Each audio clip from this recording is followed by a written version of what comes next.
আমার মনের ঘরেতে রেখেছি যারে দো জাহানের বাদশা নবী কামলিওয়ালা রে। নাত করার অসুবিধা নেই তো বাপ? আমার মনের ঘরেতে রেখেছি যারে দো জাহানের বাদশা নবী কামলিওয়ালা রে। আমার দয়াল নবী রে, আমার মায়ার নবী রে, দো জাহানের বাদশা নবী কামলিওয়ালা রে। জোরে বলবেন না সুবহানাল্লাহ? দো জাহানের বাদশা নবী কামলিওয়ালা রে। সুবহানাল্লাহ বললে কি লস আছে? লস আছে বাপ? জোরে বলেন না সুবহানাল্লাহ। আমার মনের ঘরেতে রেখেছি যারে দো জাহানের বাদশা নবী কামলিওয়ালা রে, দো জাহানের বাদশা নবী কামলিওয়ালা রে। মোরা যদি ডানাওয়ালা পাখি হইতাম, ওই মদিনা দেখার লাগে উড়ে যাইতাম। জোরে বলেন না সুবহানাল্লাহ।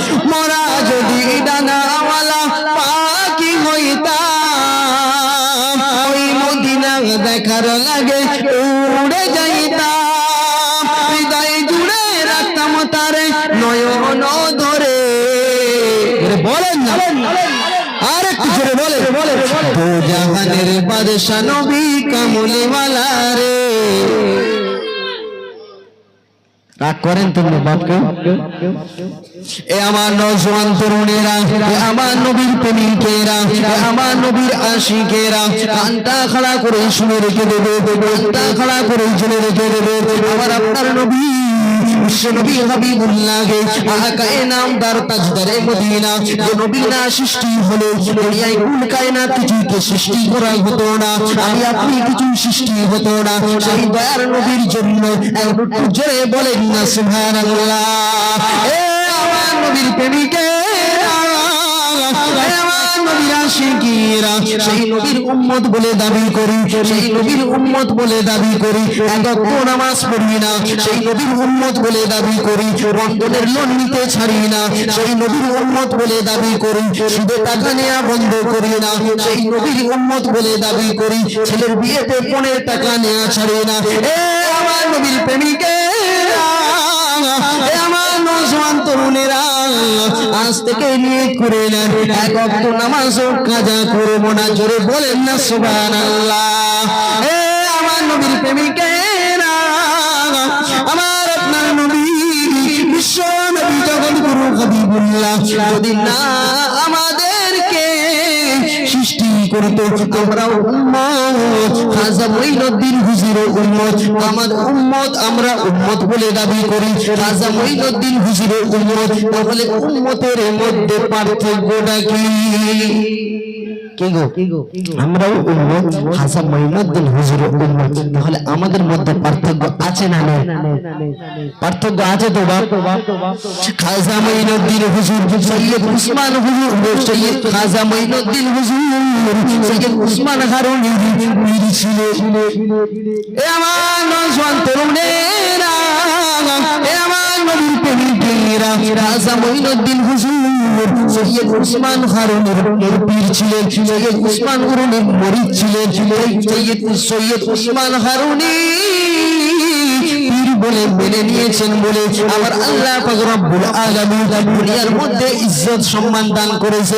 আমার আপনার পীর দাদা হুজুর পীর কেবলা রহমাতুল্লাহ আলাইহি শফি ফতেহ আলী ওইসি, শফি ফতেহ আলী ওইসির মুরিদ ছিলেন।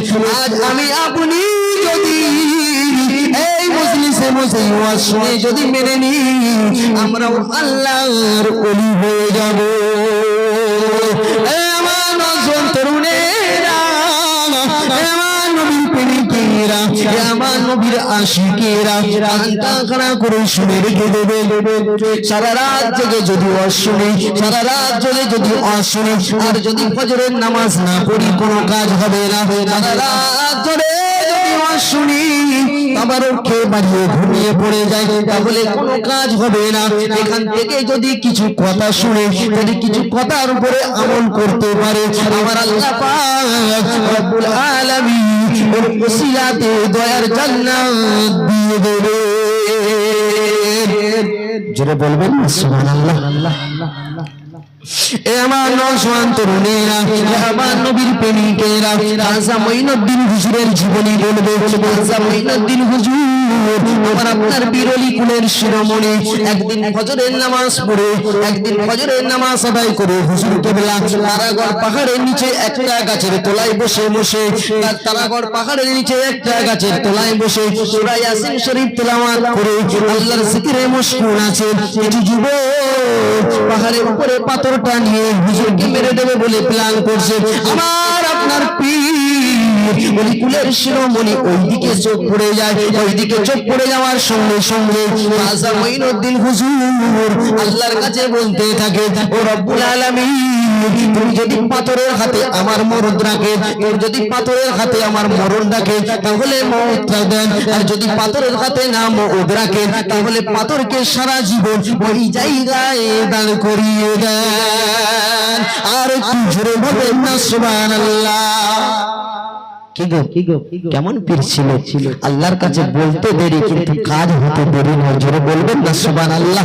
সেই ওলির কথা আজ আলাপ আলোচনা হচ্ছে, সেই খাজা মঈনুদ্দিন হুজুরের নামে জলসা হচ্ছে। আমার চাচা জান কত নিয়ত করে যাক 10 বছর এটা দিয়েছে, আল্লাহ পাক রব্বুল আলামিন মজলিসটাকে কবুল করে নেবেন। জোরে বলুন আল্লাহুম্মা আমিন। কত বড় বড় মনের মানুষ একটু নেক নিয়ত করে এই 10 বছর ধরে একটু চালিয়ে যাচ্ছে। সেই খাজা মঈনুদ্দিন হুজুর কতটা কষ্ট করে আমাদের জন্য ইসলামটাকে প্রচার করেছে।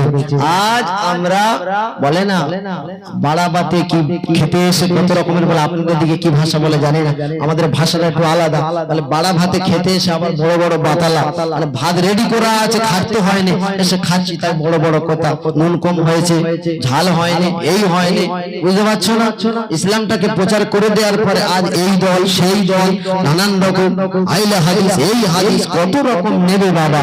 কেউ রাগ করবে না, রাগ যদি করেন যাওয়ার সময় বলে দেব, অসুবিধা আর জীবনে ডাকতে হবে না। একবার এসেছি আল্লাহ পাক রব্বুল আলামিন যা বলাবে আর দ্বিতীয়বার হয়তো ডাকতে হবে না।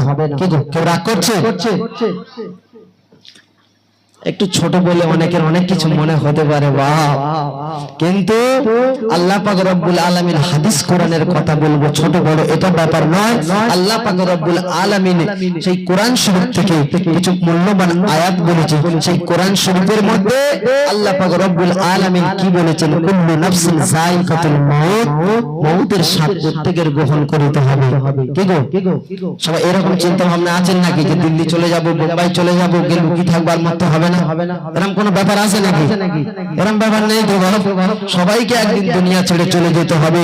কেননা আমার আপনার নবী বিশ্ব নবী জগৎগুরু হাবিবুল্লাহ বলেছে, কেননা আল্লাহ পাক কোরআন শরীফের মধ্যে বলেছেন, যালিকাল কিতাবু লা রাইবা ফীহি। এই কোরআন শরীফের মধ্যে কোনো সন্দেহ নেই, এই কোরআনের মধ্যে কোনো সন্দেহ নেই। আরো বলেছে কুল্লু নাফসিন যায়িকাতুল মাউত। আমার মুসলমান ঘরে চলে মেয়েরা, আমার নওজোয়ান তরুণেরা, আমার নবীর আশিকেরা, কানটা খাড়া করে শুনে রেখে দেবে, বান্দারে দুনিয়ায় তোর আমি সুযোগ দিয়েছি কিন্তু ছেড়ে দিইনি। কি গো আল্লাহ পাক কি বলছেন, বান্দা দুনিয়ায় তোর সুযোগ দিয়েছি, তুই একটু ঘুরে নে, একটু বাগনানে যা, একটু আপনাদেরকে গাদিয়ালা ঘোরার জায়গা তো আপনাদের এখানে, আমাদের ওখানে জানুয়ারি 1 জানুয়ারি সব জানোয়াররা গেছে, ইনশাআল্লাহ অসুবিধা হয়নি। সব ডিজে বক্স বেজে যাচ্ছে সকালবেলা, ভাই আমাদের রোড কাছাকাছি বাড়ি তো, আর সকালবেলা মোটামুটি অসুবিধা হবে না, দুমদাম করে যাচ্ছে সব জানোয়াররা, অসুবিধার কিচ্ছু নেই। কেউ মনে কষ্ট নেবেন না ইয়ং ভাইরা, কেউ মনে কষ্ট নেবেন না। আপনারা কম বেশি হয়তো করেছে, কিন্তু না বাপ ওটা কেউ করবেন না, ওটা খ্রিস্টানদের জন্য। আমার আপনার আনন্দের দিন মুহররম মাসের 10 তারিখ ধরে বলবেন সুবহানাল্লাহ। সেই জানুয়ারি মাসে অনেকে পালন করবো, এখানে বসে আছেন মনে মনে বলছেন এর আবার কে এনেছে বলো তো, হ্যাঁ এইটুকু সবাল যা মনে করেছে তাই এসে এখানে বলে যাচ্ছে, ওরা মনে হচ্ছে তো নাকি বাপ? এরকম মনে হচ্ছে তো যে কি বলতেছে, যা মনে আসছে এখানে যা তা বলবে নাকি, তুমি লাভো একবার স্টেজ থেকে, তোমার হবে দাঁড়াও, এরকম ব্যাপার নিতে হবে।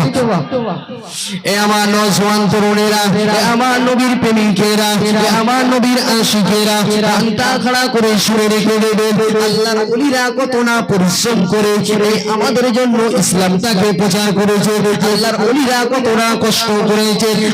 আজ আমি আপনি সেই ইসলাম নিয়ে ছেলে খেলা করতেছি। আজ আমি আপনি আমাদের বাড়ি থেকে সব নামাজ উঠে গিয়েছে, কলেমা উঠে গিয়েছে। আজ আমার আপনার বাড়ি মা বোনেরা বেপর্দার মধ্যে হয়ে গিয়েছে, কেননা ইহুদি খ্রিস্টানরা প্রত্যেকটা বাড়ি বাড়ি বন্ধুবনের গ্রুপ লোন ভরিয়ে দিয়েছে, বন্ধুদের গ্রুপ লোন ঢুকিয়ে দিয়েছে। মুসলমান ঘরে ছেলে মেয়েরা, আমার নওজোয়ান তরুণেরা প্রত্যেকটা বাড়ি বাড়ি সুদের ব্যবসা চালু করে দিয়েছেন, ফলে মাতাকে ছেড়ে দিয়েছেন, টিভি দেখতেছেন, আর সব কিছু মনে পড়ে না। কঠিন কিয়ামতের দিন, কঠিন মুসিবতের দিন যত আমি আপনি করি, কঠিন কবরেতে কিছু যাবে না। যত দুনিয়ায় আমি করি, আয় গফুর, আয় গাফফার, আয় সাত্তার, যদি আমি আপনি মনে মনে করি একটা গাড়ি করেছি আর একটা গাড়ি করি, একটা বাড়ি করেছি আর একটা বিল্ডিং করি, নামাজ বয়স হয়ে গেলে পড়বো। ও মুসলমান করে ছেলে মেয়েরা, বয়স হয়ে গেলে আপনার নামাজটা অত গুরুত্ব হবে না, বয়স হয়ে গেলে আপনার নামাজ অত কাজে লাগবে না। ইয়ং বয়সে, এই জন বয়সে নামাজ ইবাদতটা আমার আল্লাহ পাক রব্বুল আলামিনটা বেশি কবুল করে। আর একটু জোরে বলেন না সুবহানাল্লাহ। এ আমার